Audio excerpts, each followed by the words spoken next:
శుభములు తెలియచేస్తూ ఉన్నాను. గమనించండి, ఈరోజు వాక్యంలోనికి వెళ్దాం. ఈ రోజుల్లో పరిస్థితులు మారిపోతూ ఉన్నాయి. మనుషులు మాట మార్చేస్తూ ఉన్నారు. కానీ దేవుడు చేసిన వాగ్దానము ఎప్పుడు కూడా మారదన్న విషయాన్ని జ్ఞాపకం చేసుకోవాలా. ప్రియమైన దేవుని బిడ్డలారా, గమనించండి, హెబ్రీయులకు రాసిన పత్రిక 10వ అధ్యాయం 23వ వచనంలో ఒక మాట రాయబడింది. చూడండి, వాగ్దానము చేసిన వాడు నమ్మదగిన వాడు గనుక మన నిరీక్షణ విషయమై మనం ఒప్పుకునినది నిశ్చలముగా పట్టుకుందుము అని రాయబడింది.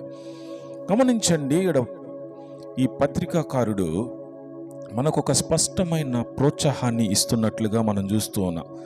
మన విశ్వాసము మన పరిస్థితుల మీద కాదు, వాగ్దానం చేసిన దేవుని మీద నమ్మకం ఉంచాలని, దేవుని మీద ఆధారపడి ఉండాలని తెలియజేస్తూ ఉన్నాడు. కష్టాలు వచ్చినప్పుడు ఆశను వదిలేసుకోవడం సులభం, కానీ దేవుడు నమ్మదగిన వాడు కాబట్టి మన ఆశను ఏం చేయాలంటే గట్టిగా పట్టుకోవాలి. ప్రియదేవుని బిడ్డలారా, గమనించండి, రైతు విత్తనం వేసిన తర్వాత వెంటనే పంట రాదది. వర్షం ఆలస్యమైన, భూమి ఎండిపోయినట్లు అనిపించినా విత్తనం వేసిన వాడికి ఆశ అనేది ఒకటి ఉంటుంది.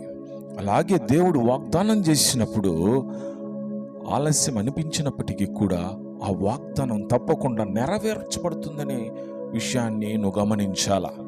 గమనించండి, సంఖ్యాకాండము 23:19లో ఒక మాట రాయబడింది. దేవుడు అబద్ధము చెప్పడు. విలాప వాక్యములు 22:23లో కానీ చూస్తే ఆయన కృపలు ప్రతి ఉదయము కొత్తవి.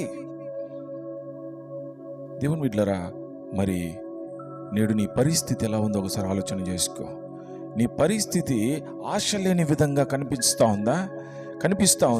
కానీ నీ ఆశ పరిస్థితుల మీద కాదు, వాగ్దానం చేసిన దేవుని మీద ఉంచు. వాగ్దానం చేసిన దేవుని మీద నువ్వు ఆధారపడినప్పుడు ఆయన నమ్మదగిన వాడు కనుక నీ ఆశను ఏం చేస్తాడు? ఎక్కడ కూడా లోటు చేయడు. అందుకే నీ ఆశను తడబాటు లేక గట్టిగా పట్టుకో. ప్రియమైన దేవుని బిడ్డలారా, ఈరోజు మన ఆలోచనలు, మన పరిస్థితులన్నీ కూడా మారిపోవచ్చు, కానీ దేవుడు వాగ్దానం చేసేవాడు కాబట్టి నీ జీవితంలో అది తప్పక నెరవేర్చబడుతుంది. అయితే ఆలస్యం కావచ్చేమో, కానీ అనుమానం మాత్రం పెట్టుకోవద్దు. ఒకటే అనుకోవాలా, దేవుడు నా జీవితంలో వాగ్దానం చేశాడు కనుక అది నెరవేర్చబడుతుంది, అందుకు నేను నిరీక్షణ కలిగి ఉండాలన్న విషయాన్ని ఈ ఉదయకాల సమయంలో జ్ఞాపకం చేసుకో. ప్రభు మిమ్మల్ని దీవించును గాక. ఆమేన్.